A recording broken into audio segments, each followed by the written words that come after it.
Hola, somos el grupo 1 y vamos a presentar el análisis de señales SG y EEG. Para comenzar por la introducción, se tienen 5 fases principales del sueño.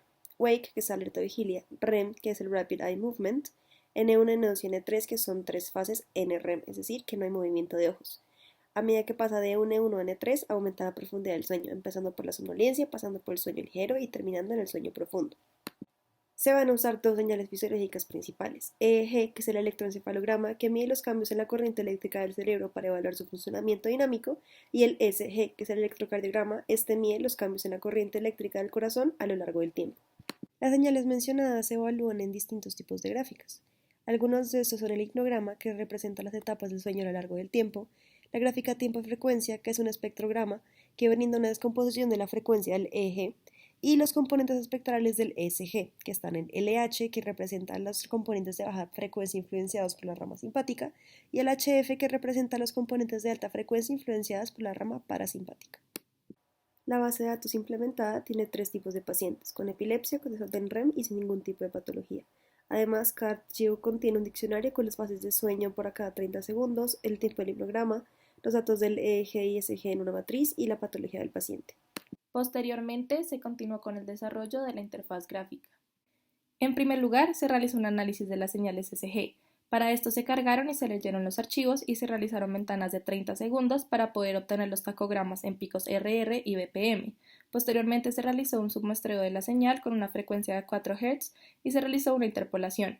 A esta función se le calculó la transformada de Fourier para de esta forma poder obtener las bandas LF correspondientes a 0.04 a 0.15 Hz, las bandas HF de 0.15 a 0.4 Hz y el radio LF sobre HF, como se muestra en pantalla. En segundo lugar, se realizó un análisis de señales EEG. Para esto se hizo un submuestreo de la señal con una frecuencia de 64 Hz. Adicionalmente se estableció un rango de frecuencias de 0.25 a 30 Hz, pues en este rango se encuentran las bandas de frecuencias delta, teta, alfa, beta 1 y beta 2. Posteriormente se calculó la transformada de Fourier de la señal y se realizó el proceso de convolución para de esta forma obtener el espectrograma que se muestra en pantalla. Finalmente, a partir de los análisis de EEG y SG realizados anteriormente, se realizó un análisis de los estados de sueño. Para esto se calcularon ventanas de 30 segundos en donde se relacionó cada una de estas con la fase de sueño correspondiente que se expone en el hipnograma, y de esta forma se realizó un promedio en cada una de las fases de sueño. A continuación se muestra el funcionamiento de la interfaz gráfica realizada. Una vez se abran los archivos con la información correspondiente a cada paciente, se podrá observar en la interfaz la señal cruda de EEG, SG, además del hipnograma.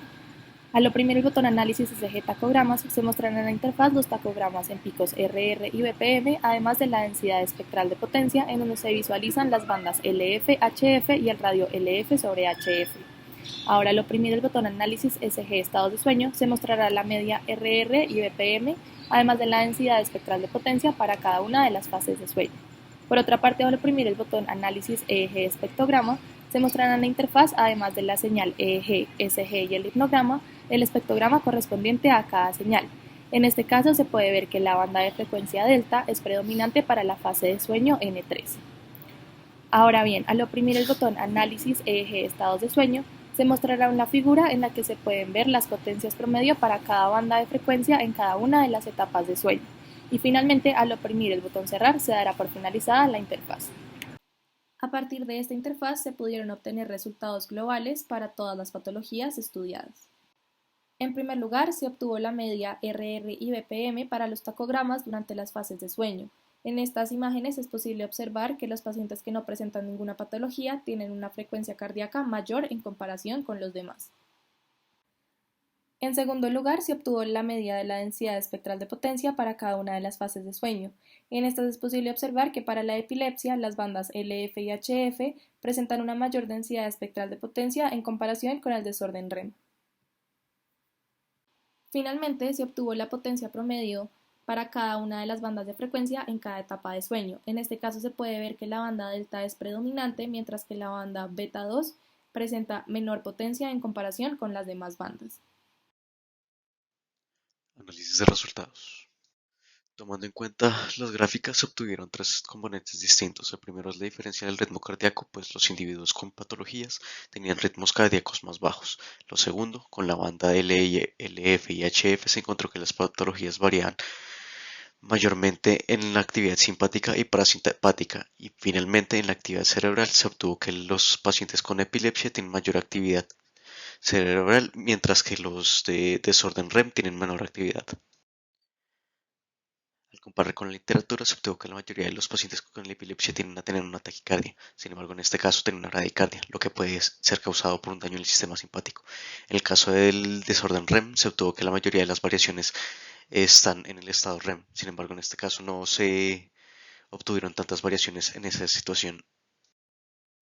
En el caso de las bandas LF y HF, se obtuvo que la actividad simpática o parasimpática no determina si hay epilepsia o no. Sin embargo, las variaciones entre estas dos sí, como se observa en las gráficas anteriores. En el caso de desórdenes de sueño REM, se obtuvo que en estado de sueño hay una reducción de actividad simpática y parasimpática. En este caso es más reducida la parte simpática.